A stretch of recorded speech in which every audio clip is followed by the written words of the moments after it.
Salut à tous et bienvenue dans ce deuxième épisode où on va voir la pose du puits perdu et du terrassement de la maison.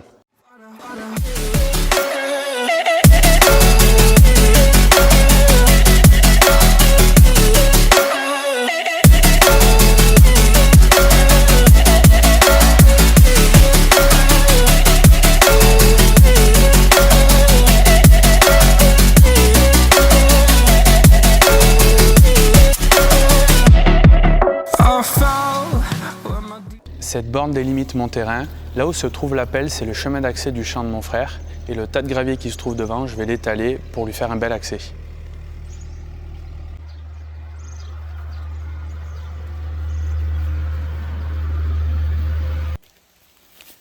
De retour sur cette même borne, on peut voir que je me suis fait livrer le puits perdu et on peut voir aussi que j'ai fini le terrassement du chemin.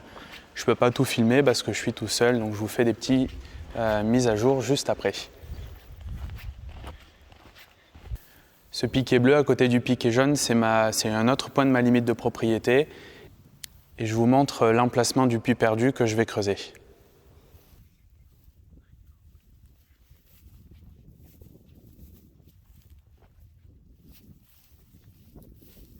Donc, petite explication.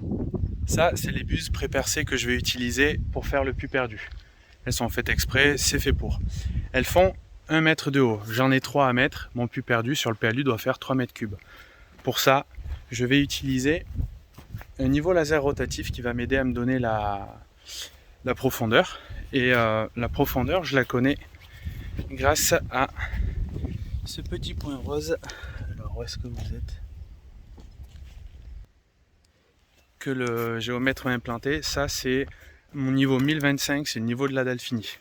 Ensuite, je vous montrerai plus tard le niveau du vide sanitaire qui est à lui 1024, il y a 1 mètre de profondeur. Et du coup, pour vérifier que je sois à la bonne profondeur, donc j'ai 3 mètres plus 6 cm de tête pour le regard. Et je compte mettre dessous 40-50 cm de tuiles que j'avais démontées. Là, tout ça. Que j'avais démonté du hangar pour faire drain autour du puits perdu. Et hop là, j'ai installé sur ma mire que je pose au point 0. Mon point 0 du coup par rapport à la hauteur de ma mire, c'est bien le bas de ma mire. Et j'ai installé un fil qui fait très exactement 3,40 m. C'est à peu près la profondeur qu'il me faut. Au bout duquel j'ai mis un clou rouillé pour que le fil soit tendu. Et du coup, comme je suis tout seul, de temps en temps, je vérifie ma profondeur. Allez, je continue à creuser. À toutes. Une fois le trou du puits perdu terminé et à la bonne profondeur, je le balise pour que personne tombe dedans, même si c'est une propriété privée.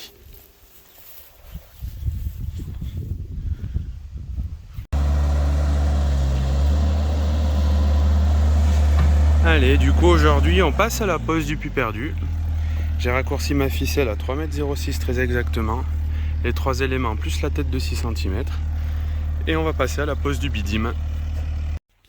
Bon alors aujourd'hui j'ai Gaëtan qui vient m'aider. On a mis le bidim pour le puits perdu, bien tout autour, pour que ça puisse sortir tranquillou. Aïe. Le con. Bref, on va nettoyer ça. T'es content gros con? Oui. Et puis on va y bourrer les tuiles au fond, 40 cm de tuiles. Petit rappel, ces tuiles, elles venaient du hangar qu'on a démoli et je les ai mises en vente sur internet. Personne n'en a voulu, donc au lieu de les jeter à la benne ou à la déchetterie, je vais les utiliser comme drainage pour le puits perdu.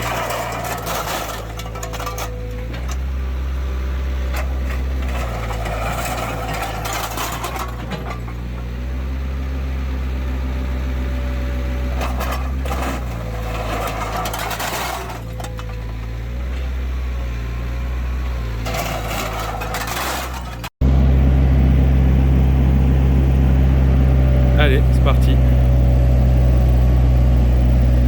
S'il tombe de cette hauteur, c'est pas grave. Hein.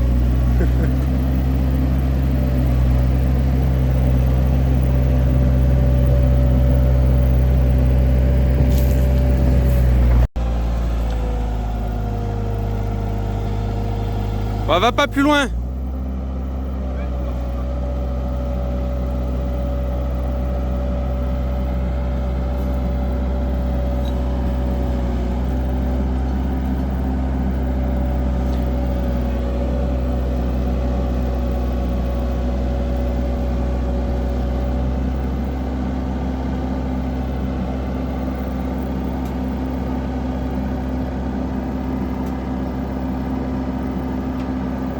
Essaye de le mettre plus vers moi. Tourne ta tourelle. Là. Encore un peu. Tu es trop contre le mur là-bas.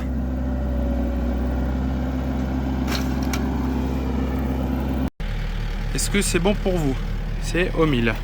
Dans ce sens et dans l'autre. Il n'y a pas de souci. Allez. Du coup, premier élément posé. Il est de niveau. Il est en hauteur. Il est nickel. Il est 10 cm plus bas, mais c'est pas grave, c'est parfait, je m'arrangerai plus tard pour la hauteur. Et maintenant, le problème, c'est d'essayer de choper le deuxième élément qui est un peu trop haut pour la pelle. J'ai été livré par un camion et là, la pelle, ça fait un peu trop haut. Donc on va voir, on va se débrouiller, on est débrouillards. Là, c'est très périlleux ce qu'on fait, mais c'est au moins pour le sortir sur l'autre. Ça va le faire. Nickel.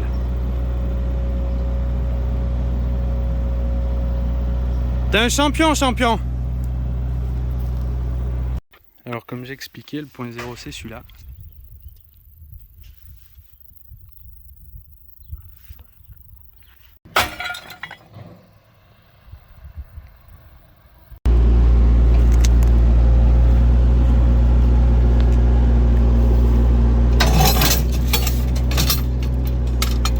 Faire gaffe, c'est pas du béton armé, ça peut casser, hein. Il est pas armé celui-là.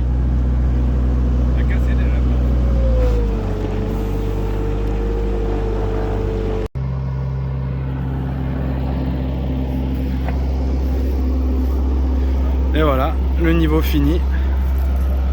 Par rapport à... C'est le niveau de la dalle de la maison, donc du carrelage en gros. Donc il va falloir bien remblayer. C'est comme ça.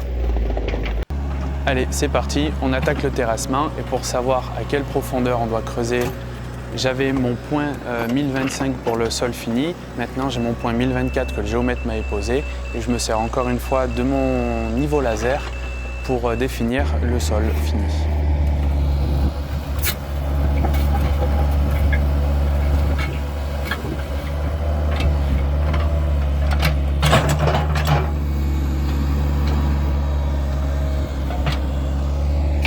Ces piquets roses, c'est la limite de la maison, là où va y avoir l'emplacement des murs. Il ne fallait surtout pas les toucher avec la pelle mécanique parce que si je les touchais, vu qu'ils sont posés au millimètre près, il fallait rappeler le géomètre pour qu'il les repose.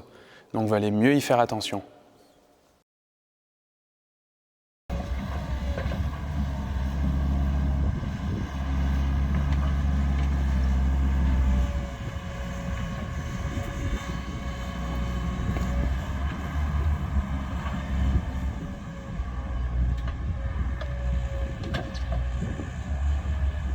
Une fois le terrassement fini, on a stocké la terre autour du puits perdu parce qu'elle va nous servir pour plus tard.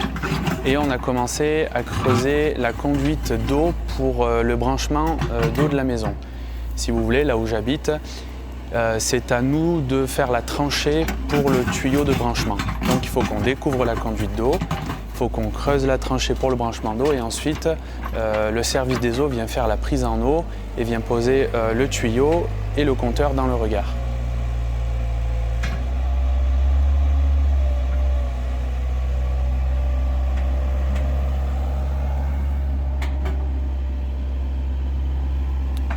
Alors comme la conduite c'est du PVC, il a fallu que le service des eaux vienne me la tracer. C'est le trait bleu que vous voyez à côté du godet. Malheureusement, on ne peut pas le tracer mieux qu'avec les baguettes de sourcier puisque c'est du plastique, il n'y a pas moyen de le tracer. Du coup, il fallait faire très attention en creusant et malheureusement, ce qui devait arriver, arriva.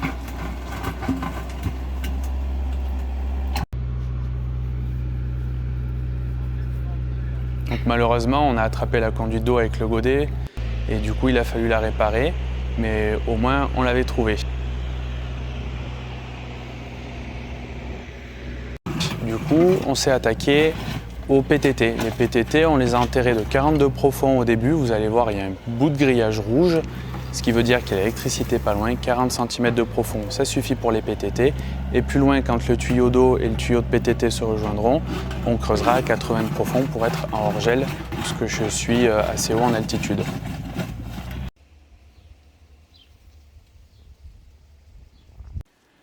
Donc bien sûr, on a mis de la terre fine sur les gaines pour pas qu'elles soient écrasées par des gros blocs et autres. Et on n'a pas oublié de mettre du grillage avertisseur vert au-dessus.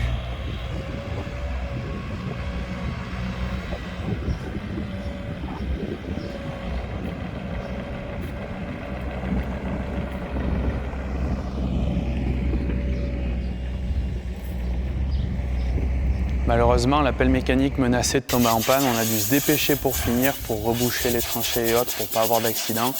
Et donc, j'ai pas pu filmer grand-chose. Mais en gros, on peut voir à droite la bouche à clé, là où il y a la prise du branchement. On a fait un fonçage sous terre pour passer la gaine et le tuyau. Et on est revenu jusqu'au regard d'eau potable où il y a le robinet et bientôt il y aura le compteur.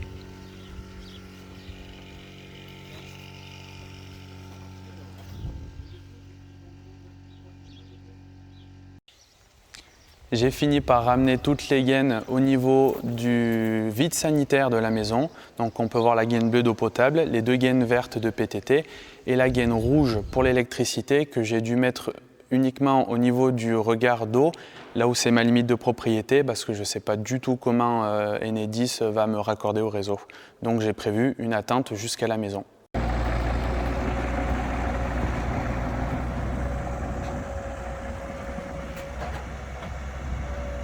Et pour terminer, la pelle mécanique était à la limite de tomber en panne, donc on l'a envoyée chez JCB pour la faire réparer. Et plus tard, quand on va la recevoir, on viendra pas loin de ce bâtiment que je vous filmerai parce qu'on va poser une cuve pour récupérer les eaux de pluie de ce bâtiment. À bientôt!